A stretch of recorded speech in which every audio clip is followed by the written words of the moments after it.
Be'ezrat Hashem, Naaseh v'Natzliach. I want to welcome you to another session of Beacon Tower Hollandale Lunch and Learn as we continue our weekly learning of Parashat Shavua. Before we get started with this week's Parashat, the incredible lesson about the MENORAH, I'd like to give an honorable mention to our gracious host, H&M Builders, for allowing us the use of the space, and as well as Judah Mendel and Mendel Law for putting this whole thing together. Hashem give you all the knowledge and all the chokhmah, binah, vadah that you need to do in your personal life, in your business life, and in your learning.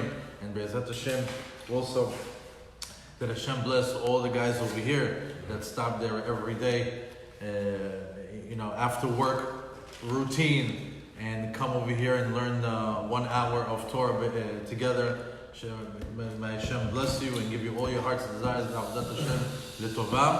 And also may this lesson be to the Ilui Nishmat of David ben Zohara, Shmuel ben Amuma, Yaniv ben Irinam, Moshe Halevi ben Shoshana. And this lesson be to the Ilui Nishmat of Moshe Rabbeinu, that today is his yahrzeit. Be'ezrat Hashem, that will repeat his repeat the Torah that he's passed down to us, generation to generation, still alive right here in this room today. It's incredible. Plus, I'd like to give a very special honorable mention to our good friend Rami for putting this beautiful spread together. Baruch Hashem, ever since he got involved, we see that we got a huge upgrade over here. I mean, we thought it used to be nice. Now it's really, really nice. Baruch Hashem. Not to mention that Judah also, with all the help that he brings us, with all the treats, the same way that you take care of other people, may Hashem take care of you 1,000 times over. And also do this bita d'hatzlacha of Avraham veYaakov Sakal, and to the hatzlacha of Stacy Esther Bat Miriam and her children, and for Klal Am Yisrael, and for Guy Ben Dina. All right, let's get started. We are now in Parashat TETZAVE. If you recall, last week we discussed all the donations in Parashat Terumah, all the donations that were needed for the building of the Mishkan, the traveling tabernacle, right? That's what we needed. All the different pieces of like gold, silver, copper, leathers, fabrics, all the different things that were necessary for the building of the Mishkan. This week's Parashat TETZAVE, happens to deal with just a couple of things. One, it deals with the clothing of the Kohen. And the other thing, it starts off with, actually the Parashat starts off with Shemen Zayit Zach, the oil that's necessary to light up the menorah. Before we get into the meat and potatoes of the lesson, I wanted to point out a couple of things, only because it's very ironic. Here we are, we just lit a candle for Moshe Rabbeinu. Meanwhile, this particular parasha is very unique to Moshe Rabbeinu. I'll begin to point it out for you so you can see that you'll start to notice. The parasha begins with this pasuk: Ve'ata tetzaveh et bnei Yisrael v'yichu lecha shemen zayit zach katit la'ma'or alot ner tamid. And you shall command the nation of Israel, they should take for you oil, virgin olive oil, in order to illuminate the menorah, in order to light the Ner Tamid, the candle that is lit every single day in the Mishkan and also in Bet HaMikdash. You might not have noticed it just by reading the pasuk, but there's something very peculiar in the beginning of this parasha. It starts off, Ve'ata tetzaveh, and you shall command. The problem here is that we know that the opening line for any conversation between God and Moshe is Vaydaber Hashem el Moshe lemor, Vayomer Hashem el Moshe. We always have that opening line and then it goes. I mean, it's one of the most popular pesukim in the Chumash. Why here it says Ve'ata, and you? It's a bit strange. Well, in order to understand this, we almost have to fast forward a couple of parashiyot in order to understand what's happening here. In a few parashiyot from now, the Jewish people are going to sin. They're going to sin in Chet HaEgel. And when they sit in Chet HaEgel, Kadosh Baruch Hu, actually I'd like to read the words so you can see what's going on over there. Kadosh Baruch Hu tells Moshe Rabbeinu in Perek Lamed Bet, Pasuk Lamed Bet, he tells him that he's ready to destroy everyone and to start fresh with Moshe and all his children. In other words, Kadosh Baruch Hu was so upset over the fact that while Moshe Rabbeinu was up in the heavens bringing down the written Torah, after they just received the Aseret HaDibrot, after they were there on Mount Sinai, and they saw all the miracles there and all the miracles in Egypt, HaKadosh Baruch Hu says, you know what, I'm ready to press reset again, and I'm willing to start just with you. I'm willing to start just with you and with your offspring. Moshe Rabbeinu, the great leader that he is, what's his answer? What's Moshe's answer to what Hashem just suggested? In Pasuk Lamed Bet it says, "Va'ata im tisach hatatam ve'im ayin mecheni na misifrecha asher katavta."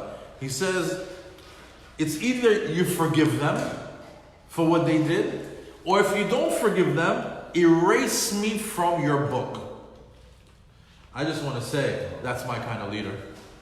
When I'm completely down, when I did the worst thing in the world, thank God that there's a leader that says, I'm in with you. If you're going down, I'm going down. He could have totally said, you know what, I'm sick of them also.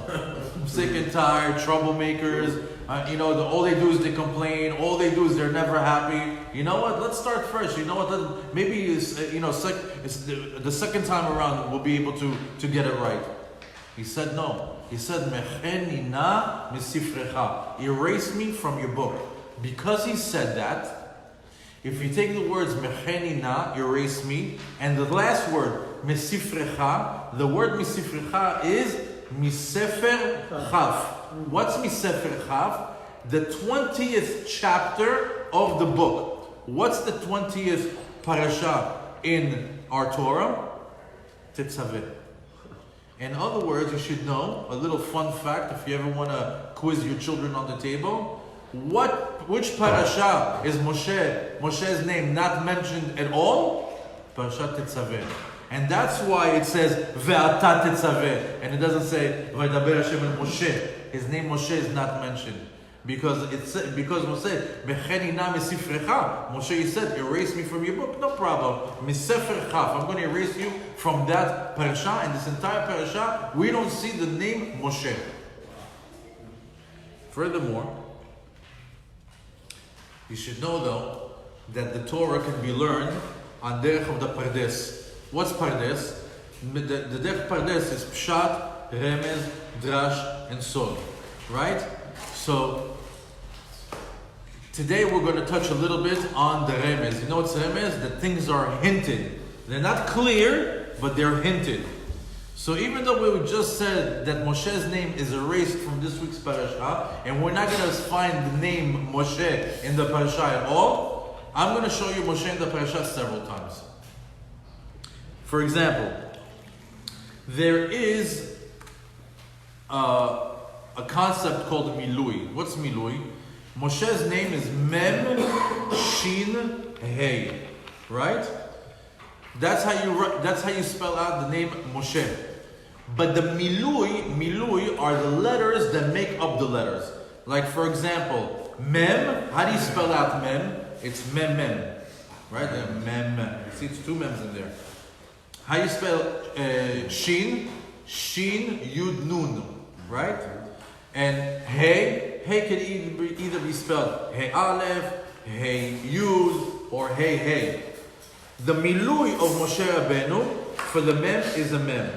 For the Shin, it's Yud Nun, and for the Hey, it's an Aleph. If you add the internal letters of his name, they add up to what? To 101. Remember that number, 101.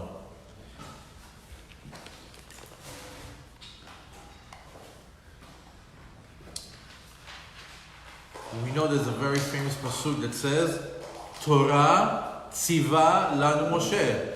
Torah tziva lanu Moshe. Torah tziva lanu Moshe. Right? Okay. So we know that in Parashat TETZAVE, what's TETZAVE? Taf is Torah. Tzaveh. Torah tziva lanu. Who tziva lanu the Torah? From here. V'ata tetzaveh b'nei Israel. This whole thing that we say, Torah tziva lanu Moshe, comes from the first pasuk of this parasha. V'ata tetzaveh b'nei Israel. What did he say? The Torah. Now, you should know that when we learn Torah, Baruch Hashem, maybe it doesn't work all the time over here, but the rabbis tell us that there's an angel. There's an angel that makes people forget. As soon as they come out of a Torah class, there's an angel that over there touches them and makes them forget their learning. I don't know if you ever felt that. Sometimes you go to a Torah class, you go, your wife tells you, what you learned? I don't know, but the guy was wearing a blue jacket. I like it. I think it was Zara. You know, or you. Same one when a baby is born. Exactly. So they say, so what's the whole idea? Well, you go all the way now, we're going to learn, you walk out, you're going to forget everything? Depends. Baruch Hashem, sometimes you take notes, or sometimes the lesson is so good that it's hard to forget. But we see that Torah, that after 100 times, you can still forget. When is there a segula not to forget? If you learn something for 101 times. Torah tziva lanu Moshe. What is it in the inside of the 101? If you learn 101, you're not going to forget it. That's what they say. Learning 100 times is not learning like 101 times. Also, the first word of the parasha is ve'ata. Who do we know now that's ve'ata? Ve'ata is talking about Moshe. If you go all the way to the end of the parasha, what's the last word?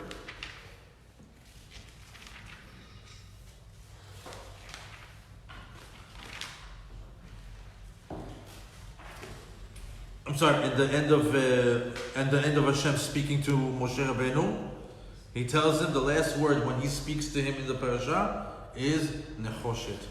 What's nechoshet? It's a hint. It's another remez to Moshe Rabbeinu. Why? Because Moshe Rabbeinu came back in a gilgul, in a reincarnation. How? In Noach v'Shet. Nechoshet is Noach. Moshe Rabbeinu came back. One of the neshamot of Moshe Rabbeinu was Noach, and also Shet, because even if you want to know his full Gilgulim, it's in Moshe. Moshe stands for Mem Shin Hey, Moshe, Shet, and Hevel. If you ever wanted to know who were the previous lives of Moshe Rabbeinu, you know Cain and Hevel? Yeah. Moshe was Hevel. The neshamot over there, and that's why if you ever want to hear an unbelievable lesson, try to learn the Gilgulim of Moshe Rabbeinu with Cain and Hevel. There's a whole midrash, who is Cain, who is Hevel, and where they come later on. Moshe is Shet and Hevel, and Cain comes back as the Mitzri and as Yitro. And also as Yitro, and as Korah.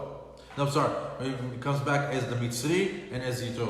We did this class, we already have it in the catalog on YouTube. If you ever want to listen to it, it's an incredible class. It opens up things for you. You get to understand it. That lesson is on the side of the sword. The Arizal is the one that opened that lesson up for us. But we see that Moshe Rabbeinu, even though that he's not mentioned, there are hints for him here and there. Now,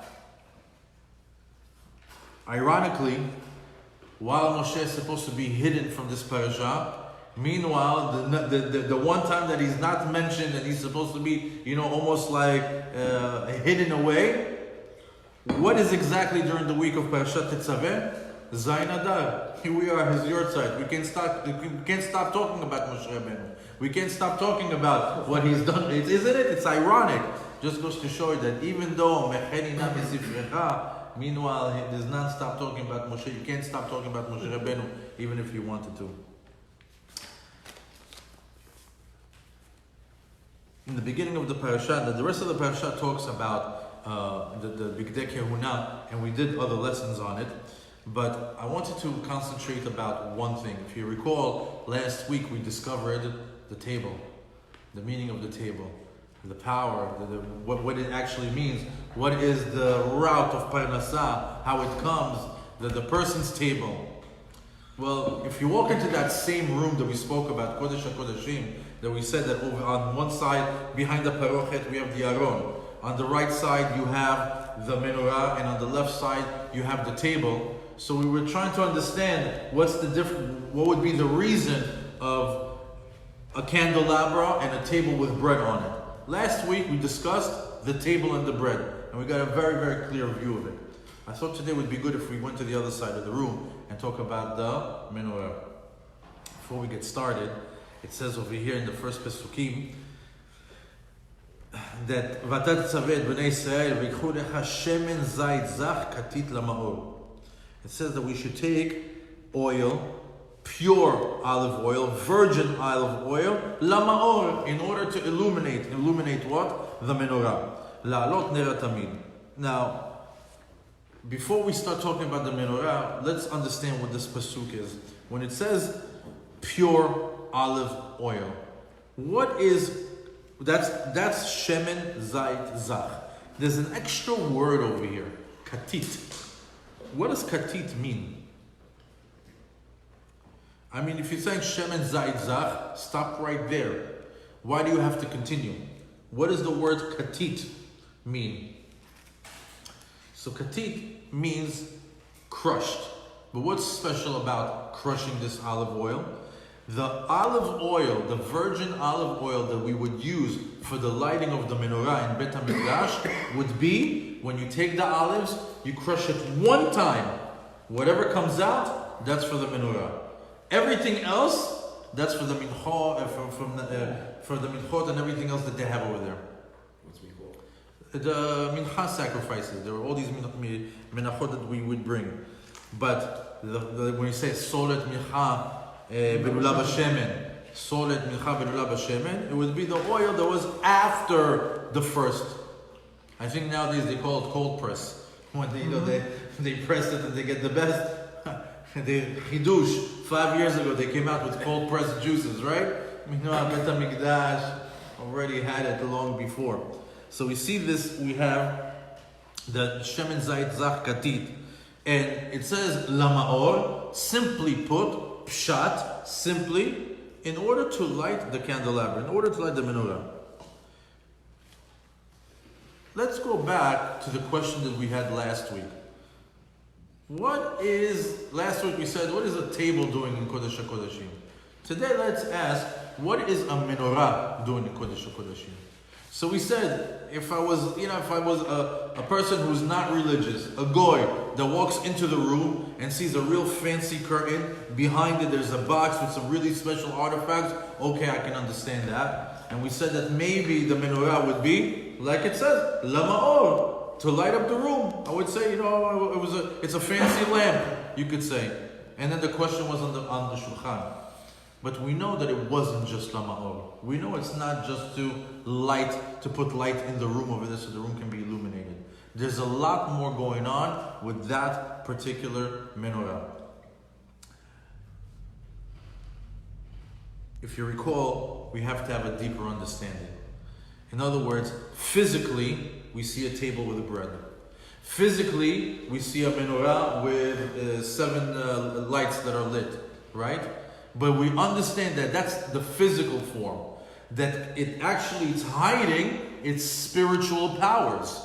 The spiritual powers that the table had was to bring the parnasah down to the world. And we said that the spiritual powers that the menorah has is to bring chokhmah, binah, da'at into the world.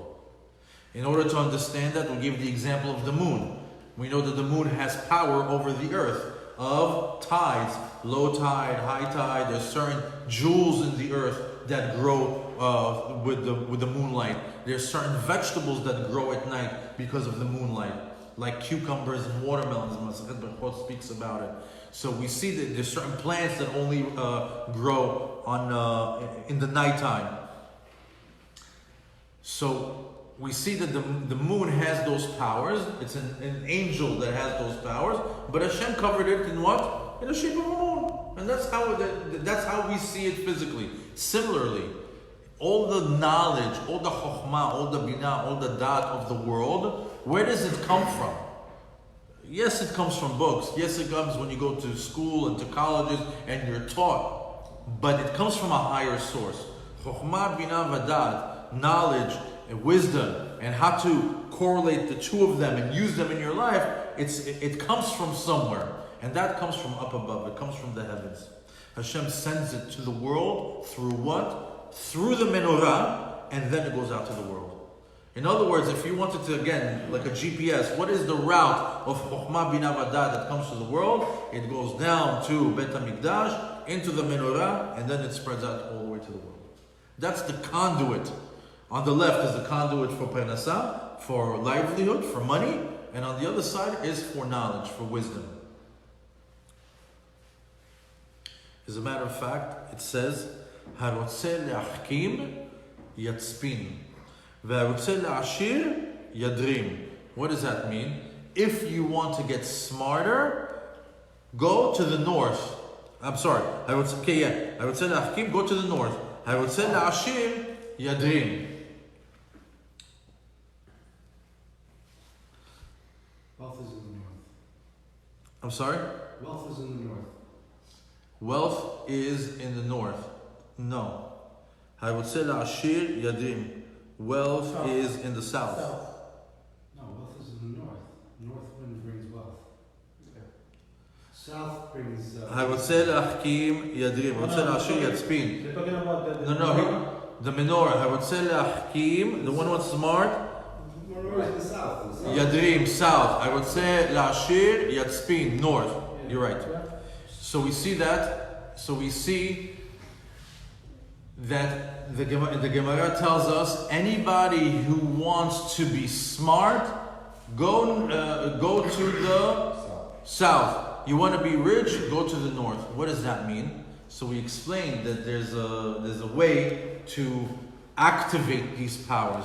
That when you're praying, when you want to show Hashem, I need chokhmah, I'm learning Gemara, I need help, I'm studying for a bar exam, I'm starting to be in college, what does he do? He turns to the right, to the side of the menorah, in order to get knowledge, right? So we turn to the south. Harotzeh le'achkim yadrim. A guy that's having financial struggles, or maybe he wants to pray to Hashem for parnasah, turn your feet a little bit to the left. Why? You have to go to the left, to the side of the shulchan. You have to have in your mind, my mind is going from here to Israel, to Jerusalem, to Bet HaMikdash, Kodesh HaKodashim, to the menorah. I need knowledge, Abba. Or if you need parnasah, from here, Israel, Jerusalem, Bet HaMikdash, Kodesh HaKodashim, to the Shulchan, Abba, I need parnasah. I'm having kavanah exactly to the conduit. This one doing straight, so for both of them. Or you do penguin, two feet like that. It's a segula. It's a segula. Huh? It's a segula. It's a segula, it's the way to pray. We as Jews, we have to look, no, we don't do that. No. Choose one. I always believe if you pray to the menorah and you have the wisdom and the knowledge, you know how to make money. And also, but sometimes you have to be real. If you're really struggling with parnasah, you have to turn to the left. Maybe you don't have the chokhmah binah vadat. Maybe you just need luck. Maybe you just need sadhana. Sometimes you need to always go to the right, so you don't use the money you have. No, sometimes it's out of your control. No, it is out of control, the amount of money, but the use of it is in your control. You need to have the right dot to use the money that you're going to get. What are you praying for more money for? Hashem will give you the money that you have. If you decided that on Rosh Hashanah. You need to pray to know how to use it. That's a very good point. That's an excellent point. It's an excellent point. A lot of times people, that's why you want to say chokhmah binah vadat. Why should I have this wisdom? So I should know how to interact with my family, how to interact with my children, how to interact with my finances. I should make the right decisions in every part of my life. just because you have money doesn't mean guarantee that you're making the right decisions. A lot of people, a lot of people become millionaires, but before they were billionaires. A lot of people were already on a much higher level, and they became, even though they're millionaires, they lost tons of money. Just because you have money doesn't mean that you know how to keep the money or how to make money. You need chokhmah bina v'dat. As a matter of fact, there are 50 levels of chokhmah bina v'dat. There's nun sha'arei bina. What's nun sha'arei bina? In other words, how many levels of wisdom is there in the world? 50. There's 50. That's why when it says that the ultimate sha'ar is the sha'ar nun. It's called, the name of the sha'ar is nun. Why? Because we know that the gematria of the letter nun is 50. Now, if you want to get an idea of this sha'ar nun, first of all, if let's say we go to the ocean and we take a bucket of water out of the ocean, that is all the 49 sha'arei chokhmah bina v'dat. All the 49 gates are in that bucket. Sha'ar nun is the rest of the ocean. Do you understand what is sha'ar nun? Do you understand the 50th level, what it is? Secondly, you should know that it's not achievable in this world. You can't get this 50th level. As a matter of fact, there's only one person that achieved sha'ar nun. Do you want to take a guess who it is? Shlomo. Azariah. Shlomo, Amen. Azariah? Yeshua ben Nun. David Sure. That's good, but it's not. It's good. The nun in his name means fish. Which one? Who is the one that achieved? The only person in the world that achieved? Moshe Rabbeinu. Oh, I said it the first time. Moshe Rabbeinu is the only one to achieve the 50th level of Binah, and I just explained to you the difference between 49 and 50. He had the wireless connection, this is not. And he achieved it when? In Matan Torah. On Vav Sivan, when Moshe Rabbeinu went up to the heavens to get the Aseret HaDibrot, on that moment, Moshe achieved the 50th level. However, when the Erev Rav sinned, Erev Rav was the mixed multitude. You have to understand that when the Jewish people were leaving Egypt, there was a group of people that said, take us to. Who were they? They were very spiritual people that were drawn to spirituality, to God and to Moshe Rabbeinu. Who were they? The Khartoumim. You know all those advisors around Paro that were making all those sorcery and witchcraft? They went and became the Erev Rav. And the Erev Rav came during the time of Yetziat Mitzrayim. Hashem told them, take out the Jewish people. Moshe Rabbeinu said, no, they want to convert. Bring them. Let them come. I've seen in several places that they said that these particular souls were connected to his neshama some way, somehow. So he said, okay, you know what? You want to bring them? You want to convert them? Bring them along. And he brought thousands and thousands of these mixed multitude, these people that were not Jewish, to come along for the ride. And they went for Yetziat Mitzrayim. They came for Matan Torah, Har Sinai, the whole thing. But what happened? As soon as Moshe Rabbeinu got delayed for several hours in the heavens, and not because he was delayed, they miscalculated the amount of time that he was supposed to be up there. What happened? They right away built the golden calf.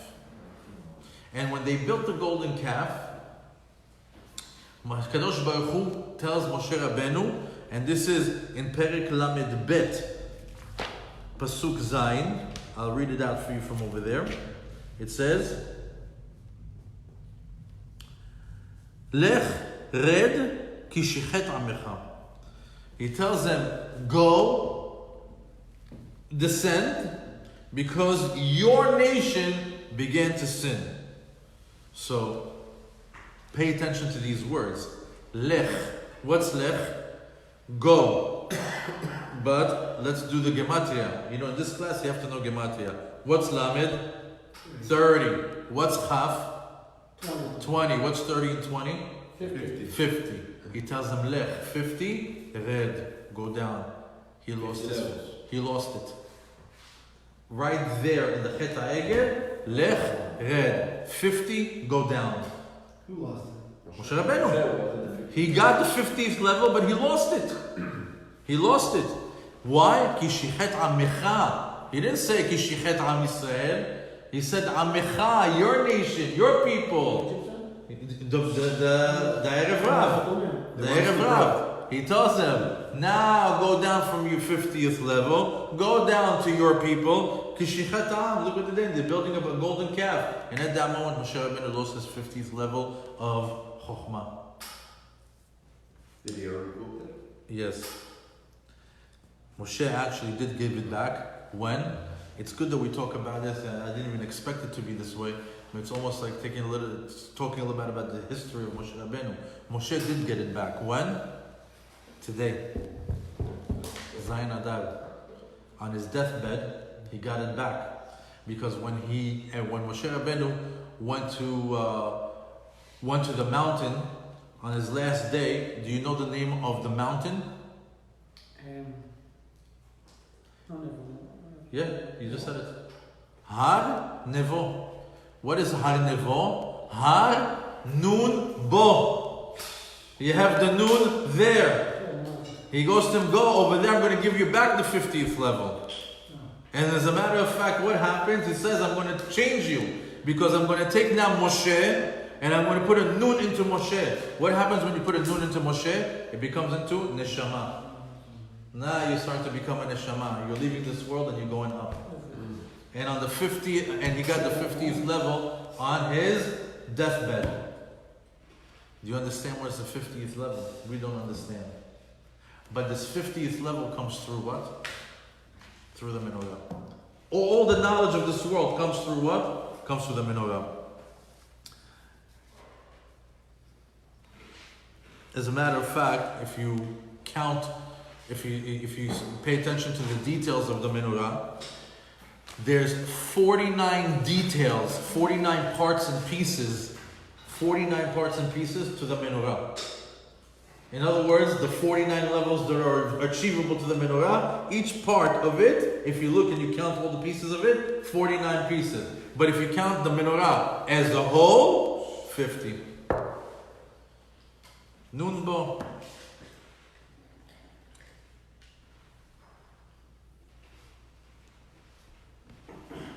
Besides being a physical appearance of a menorah, which we now understand is just a conduit of Hashem sending Chokhmah Bina Vadat to the world, there's other ways to look at this menorah. The menorah, also if you pay attention to it, it looks like a tree. Just without the leaves. It looks like a bark with a bunch of branches. Why? It could have been any other shape. Why is it that particular shape as well? Well, first of all, Etzhi lamachazikim ba. What do we say about the Torah? The Torah is a tree of life to those that hold on to it. Etzhi lamachazikim ba. What happened? Why do we say that? Because the menorah itself actually is part of tikkun of Chet Adam HaRishon. You have to understand that a lot of what's going on in our daily lives and how this world is run and how this world has unfolded from day one of existence till now, we are trying to fix what? The original sin. The Chet of Adam HaRishon. As a matter of fact, what was the Chet Adam HaRishon? He ate from Etz Hada'at Tov Vera. He ate from the tree of good and bad. And what did it do? That tree. What happened after they ate from that tree? There's a few things that came into this world. One of them is death. Death started right after they ate from the tree. It brought darkness into the world. The menorah serves as the opposite by bringing light into the world. How does it bring light into the world? The menorah has special powers. By people getting the Chokhmah, Bina, Vadat, and getting the what? The Oraita.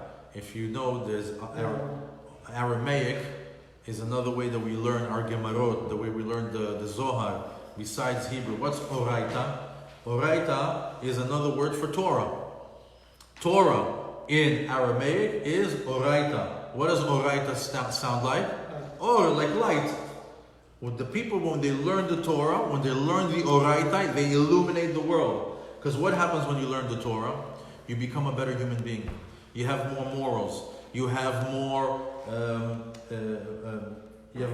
understanding of the world and of its creator. And all of a sudden you have better midot. You have better characteristics. And you start to emulate God. And now you're out there in the world. What are you? You're the light onto the nations. All of a sudden you're illuminating the world. Huh? Also, name mitzvah in Nishmat Adam.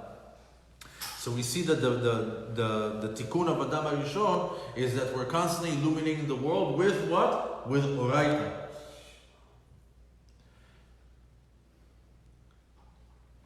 The menorah itself, physically, has a lot of powers. I actually came across a couple of stories. I think I'm going to share it with you. One is a famous story. The second one, not so famous, but you should definitely hear it. I'm going to translate it from Hebrew to English. In other words, I'm going to read it in Hebrew, but I'm just going to repeat it in English to save us time. There's a midrash in Bereshit Rabbah about talking about the time of Bet HaMikdash, when the enemies of Am Yisrael wanted to come and destroy Bet HaMikdash. And they were scared to go into where? To the room of Kodesh HaKodeshim. Even the Gentiles knew, this is a special room, not everybody can go in there. Only one person on the planet can go in there, which is the Kohen Gadol. You know, what happened? Everybody feared for their life. Even him with the rope. Exactly. So they said, let's get a Jew to go in there. Let him be the first one to go, and then we'll go inside. There was one Jew that was completely off the derech, not religious, not anything. He was completely to the point of kofer. And his name was Yosef Mashita. And when Yosef Mashita heard these Jew haters wanted to do, he got happy. He said, you know what, let me help you. I'll gladly help you. And he went into Bet HaMikdash and he took out the menorah. He went into the Kodesh HaKodeshim and he took out the menorah from that room. So the enemy of the Son'im came to him and said, it's not the ways of the world for somebody simple like you to have such a fancy thing. Because you have to imagine, this whole thing is made out of gold. It weighs, I don't know how much it weighs. Hundreds, if not thousands of pounds. I don't know how much the menorah weighs. But he says, what's a simple guy like you going to do with a menorah like this? Imagine you live in a one-bedroom studio, everything holes in the wall, and you have like a $50 million menorah. It doesn't fit you. It's better that we give it to our king, and that will be more appropriate for his home. And now, you know what? Go inside and take whatever you want. This will take it to our king, and now you can go in for the second time, and whatever you take, it's yours. This time, no backseats. You take it. Yosef Mashita, what does he say? He says, I'm not going inside. There's no way that I'm going inside. You tell him, what do you mean you're not going inside? He says, you know what? He says, no, there's no way I'm going inside, and you can't force him. He said, you know what? If you go inside, we won't charge you taxes for the next 3 years. I'm trying to make a deal with him. He didn't agree. He answers them. I'll say this in Hebrew and I'll translate. He says, I just angered my God one time. You want me to go and anger him a second time? What happened? I mean, this guy is a kofer. What does he care? He goes in one time, he goes in the second time. So look at what he says. He got smart. Huh? He got smart in the beginning when he touched him. So they started to tell him, oh, you're not going to go inside? They started to chop off parts of his body. Chop off legs, chop off arms.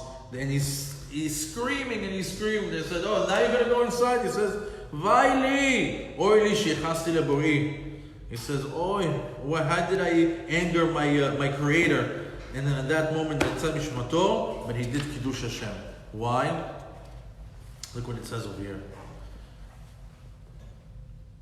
What was such a big deal for a guy that was completely off the derech to go in again and get it? And not only that, he was completely off the derech. What does it matter to him if Hashem is angry at him or not? He doesn't even care. For the whole time he was going to help the enemy. It says, because Yosef Shita looked at the menorah, and the menorah transmitted on him such kedusha and such chokhmah and such da'at, he got it. All of a sudden, he was so close to the menorah that all of a sudden things started to open up in his mind. He started to understand things. That he says, it says, menorah kedusha atzuma v'torarut nifla. He started to wake up in his heart, and he started to regret it immediately. And he couldn't tolerate, and his neshama couldn't tolerate, after knowing and understanding, to do it again. That he was willing to get cut up into pieces and just not to do it again. Why? Before, he just didn't have the knowledge. Before, he was maybe, let's say, on level 1, level 2, level 7, 8, whatever you want to say, in life. The minute he got close to it, the minute he touched it, he got like an upgrade in 2 seconds, that just he saw the world in a different way.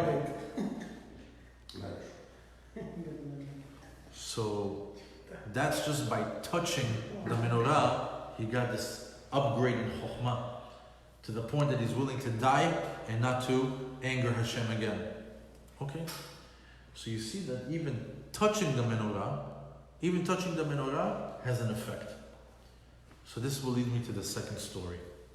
There's a famous rabbi in Tripoli. His name was Rabbi Yitzchak Bokobza. Zecher Tzadik Levracha. He says he knew that the Italians confiscated all the holy articles of Bet HaMikdash. You know, there's a conspiracy theory, or it's a fact, or we don't know, that all the articles of the Bet HaMikdash were taken by the Romans back to Italy, and they're right now underneath in the basement of the Vatican. As a matter of fact, if you go to Italy and you go to see some of their buildings, some of the things that they have set in stone is they have people carrying the menorah back home, showing them that we were at war, we won, this was the treasure that we took, and they have it on their buildings. You see, mamash, a menorah, the shape of the menorah. Near the Coliseum. You've seen it? Yes. There you go. Now there's Corona, so nobody can go there. That's true, right next to the ark, they have that. So Rabbi Yitzchak Bokobza was such a holy man that not only was he feared and respected in the Jewish community, but all the Gentiles knew of him as well, and they feared him. As a matter of fact, even the Pope of Italy at that time heard of him and respected him. So Rabbi Yitzchak goes over to the Pope, and he tells him, I heard and I know that the articles of the Bet HaMikdash are in the Vatican. I want you to let me go in. So the Pope got scared was alarmed from the request of Rabbi Yitzchak, and he says, I want to fulfill your wish. I want to, gladly take you and with a good heart to show you the articles of Bet HaMikdash. But he says, but I'm warning you, my dear friend, Rabbi Yitzchak, it's not good what you're asking of me. He says, there were many, many other Chachamim, Gedolim, and Tzadikim before you that tried the exact same thing, and they paid for it with their lives.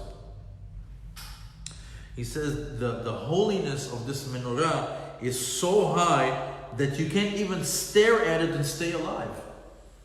Keep in mind, there was only one person that can tolerate the spiritual energy of that room, the Kohen Gadol. One time a year. The Kohen Gadol, one day maybe we'll talk about who he is. They lived every day. They lived in the menorah every day, didn't they? They lived in the menorah every day, but who went in? Kohen Gadol went every day. Aaron HaKohen. We say to the Ketoret every day. Only he saw.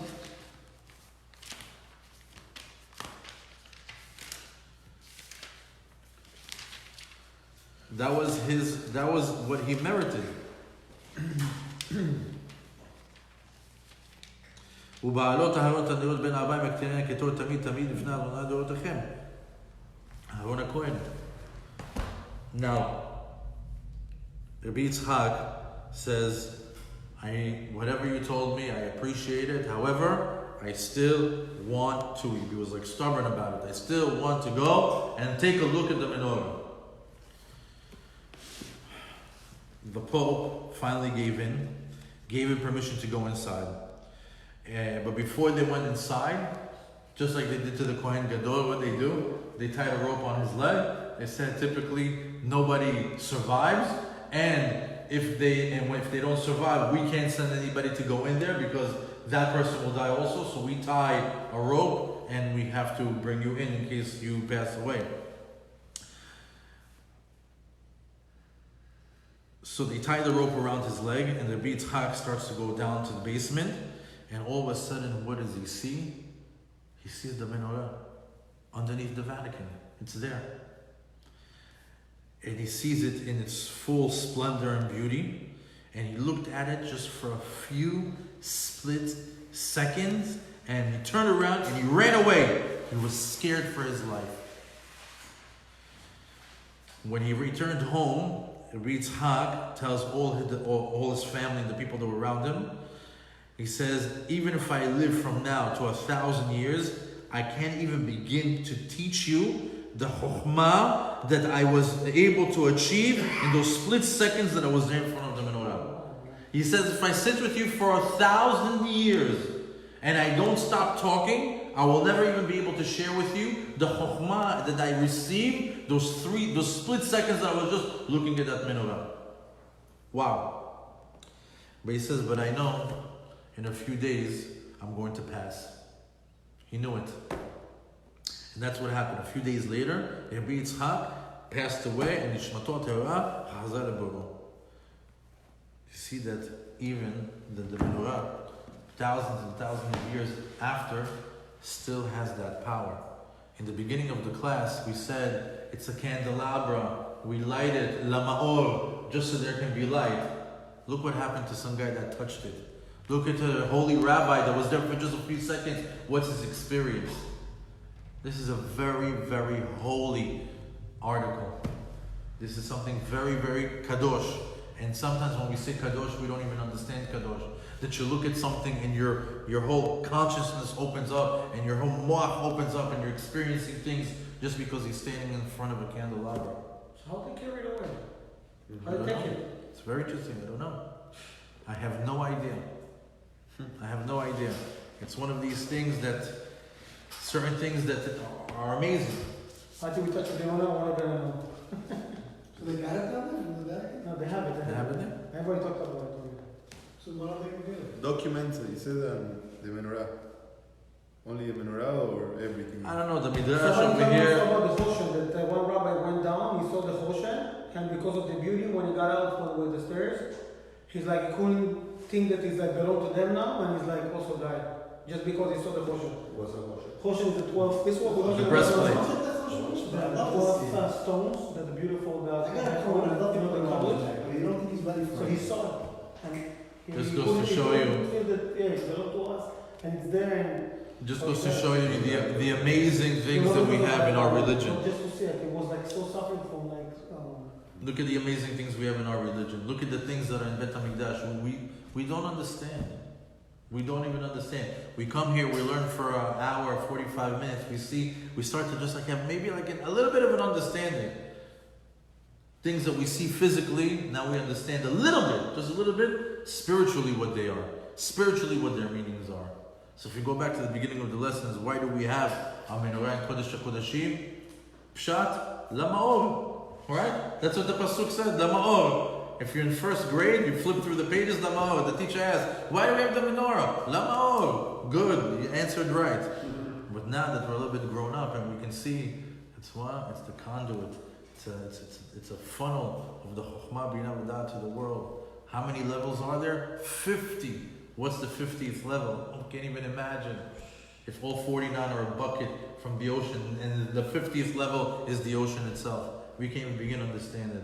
We see the greatness of our leader Moshe Rabbeinu. He was able to achieve it. He achieved it in Matan Torah and achieved it at the time of his death.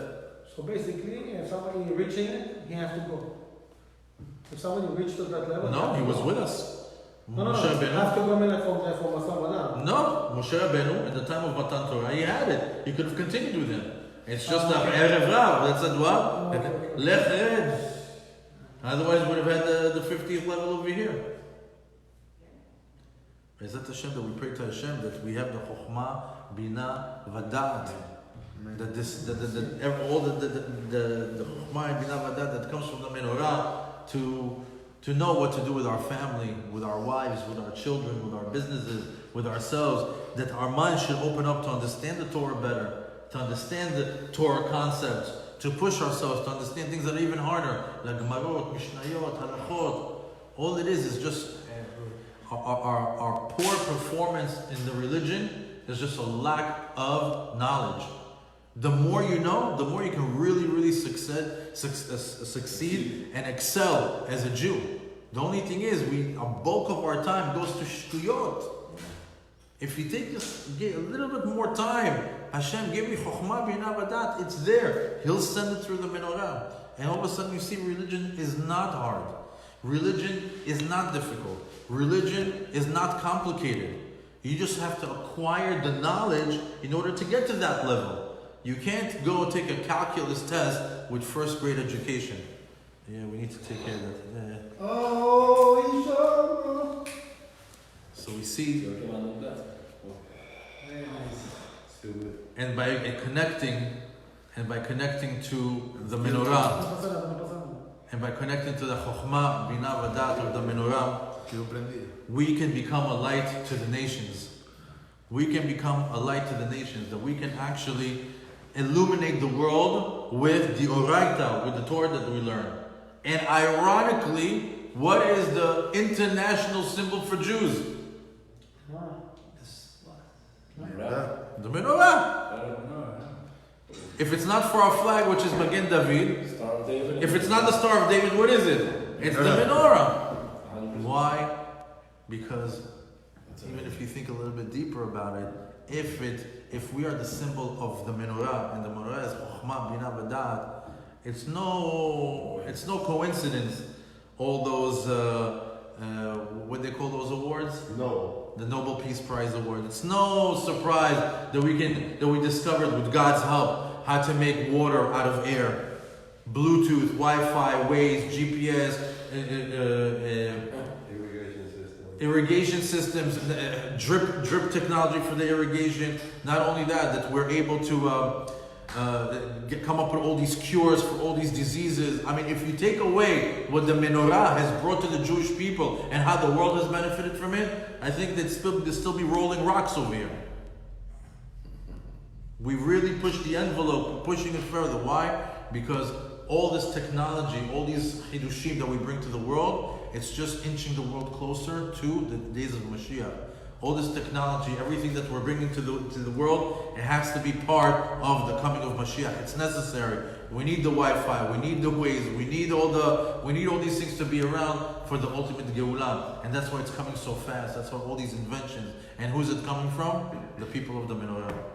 Be'ezrat Hashem, that we, in the past 2 weeks, we could even connect this lesson, that we can connect to the table for the parnasah, and we connect to the menorah for the chokhmah, and we be able to know how to make the right decisions in all our lives in every single way.